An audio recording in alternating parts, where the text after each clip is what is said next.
My sister still thinks she didn't do anything wrong. My name's Daniel, I'm 38, and until 8 months ago I thought my life was very normal. I live in a 3-bedroom apartment in Alcala with my wife Marta, 36, and our 8-year-old son Leo.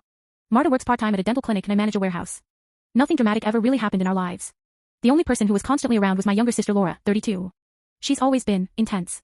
Emotional, dramatic, the type who calls at midnight because she had a bad day.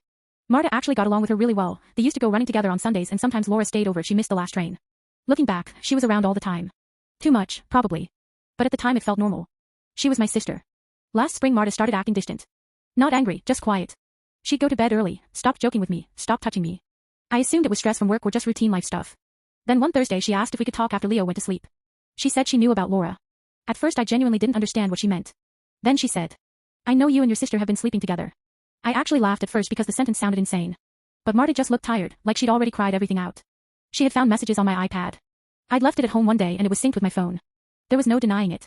Because it was true. It started about 9 months before that. Laura had broken up with a boyfriend and was staying with us for a few weeks. One night we drank wine after Marta went to bed. Laura was crying, talking about how everyone leaves her. She hugged me and just didn't let go. I wish I could say there was some dramatic moment, but there wasn't. It just happened. And then it kept happening. Sometimes when Marta took Leo swimming. Sometimes when she worked late. Once even when she was asleep in the next room.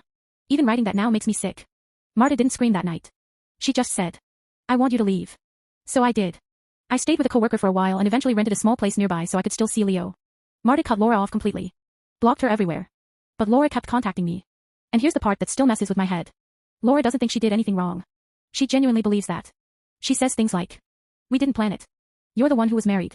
Love isn't wrong. We have a deeper connection than you and Marta ever did. But the worst thing she said was this. If Marta hadn't been so cold with you, this wouldn't have happened. She says it calmly, like it's obvious. Like Marta caused it. Last month Laura asked if I thought we could try properly now that everything is out. Those were her exact words. Try properly. Like the destruction of my marriage was just a messy beginning. I told her no. I thought that would be the end. But last week she called me crying because she saw Marta in the supermarket and Marta walked past her like she didn't exist. Laura said, I don't understand why she hates me this much. I didn't even know what to say.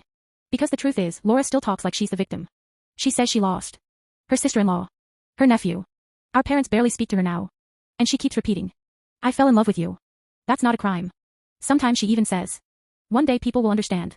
The strangest part is she still sends me messages like nothing happened. Memes. Photos of restaurants. Remember this place? Like we're just two people who dated and broke up. Not a brother and sister who destroyed a family. I don't reply anymore. But the last message she sent 3 days ago said, I know you still feel it too. You're just afraid. And what scares me the most is not her. It's how normal she sounds when she says these things. Like in her mind, she's completely right.